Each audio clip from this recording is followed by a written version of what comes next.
السلام عليكم ورحمة الله وبركاته. تسمعون عن أوت لجلنا يعني إسلا فيرينو قبل أهم قابك لغو جر موبايلك أوتوماتيك أبديتك وهذا يجر بس. طبعا هذه أداة استعمال سكومها بون موبايلك أبديت إنه وفرنا وايو أبليكيشن هذا أركيسو هاد يجر موبايلك أبديتك ودرايو لا تفرضنا كاغلو ميسو مركا وحان إسلا فيرينونا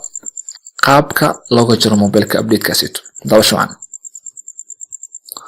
وقولوا حتى يسا setting طبعا حتى يسا about phone مركوية حراغن يسا software information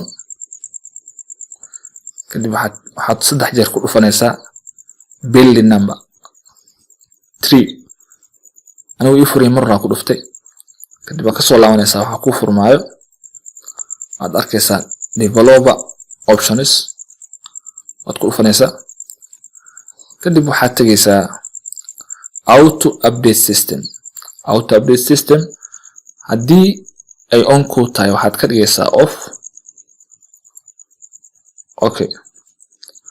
kadib waxaa u imaanaysaa play store-ka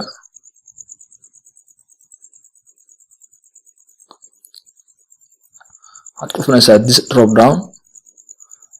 kadib waxaad tagaysaa setting auto update apps wuxuu taagan yahay over YV dabcan markasto YV furan yahay application kasto igu jiro hadii uu update u baahan yahay isla markiiba wuxuu diray update marka waxaan leeyahay don't auto update done asxaabta inta sidii sameeysan waxaan filayaa in mobilkaaga automatic update dib dambe uusan isku diri doonin sidoo kale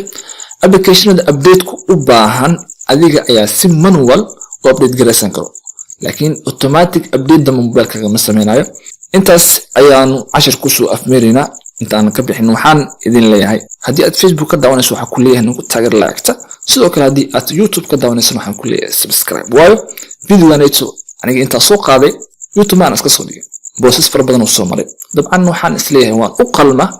in subscribe and like in la saaro intaba waayo hadii aad doonayso adiga in ummadda ay ku sharfaan ay ku qiimiyaan ay ku wanaajiyaan meel sare ay ku geeyaan sidoo kale wax kasto aad sameynayso aad ku horumarto had ay jeer waxa wanaagsan qofka walaalka inaad wanaag ka bakhiilin sidoo kale subscribe sarto assalamu alaykum wa rahmatullahi wa barakatuh